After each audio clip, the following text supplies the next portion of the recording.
Hi everyone, it's Anya from Cooking with Plants and welcome to my kitchen. It's so great to have you here today and I'm excited to share another recipe with you. It is 100% plant-based. I'm not adding any oils and it's going to be absolutely delicious. It's loaded with fiber, it is full of probiotics as well, and it is a delicious hummus that you can use throughout the week in all of your meals, on sandwiches, as a topping for potatoes, mix it through some pasta salad, for example, or have it as a topping for your vegetables or a side dish. It's just so versatile and so great to have on hand. It will keep in the fridge for about a good 5 days, just in a container with a screw top lid or a tight, airtight container. And this is so quick and easy to make. That's the best part. So first up, what I've got is a food processor. You can also make it in the blender, but I like to make this in the food processor because then it's not as runny. If you make it in a blender, you tend to need more liquid and it also processes things a lot more. So with the food processor, you have a little bit more control and can keep a little bit of texture in there, which is what I like to do with my hummus. So first up, I've got a drained tin of chickpeas. Next up, what I'm actually adding to this is kimchi.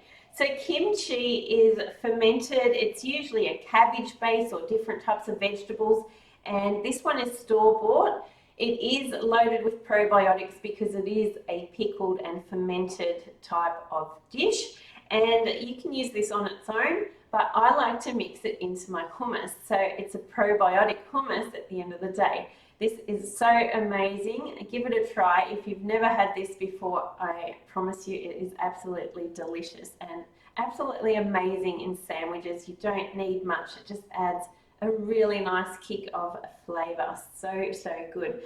So I've got about 1 1/4 cups of kimchi going in.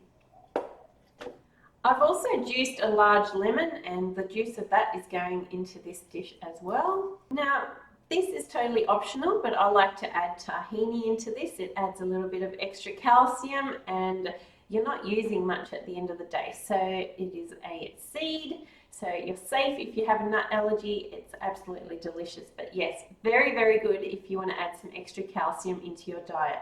So about 1/4 cup of tahini going in too.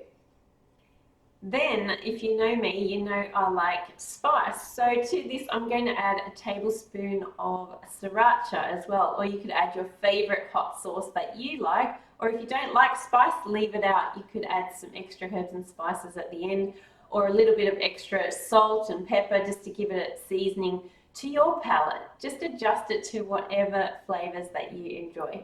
But for me, it's chili all the way. So I've also got a touch of water on hand, about 1/4 cup's worth. So depending on if you're making this in a blender or a food processor, and also how much liquid is coming out of your kimchi, that depends on how much liquid you may need to add to this to get it to the consistency that you enjoy. So let's give this a mix up. Okay, so all up, this has been processing for about 1.5 minutes, and that's the consistency that I like.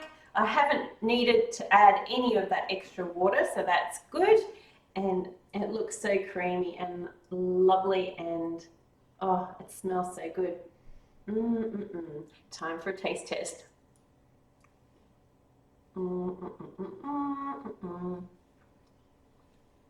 That is so delicious.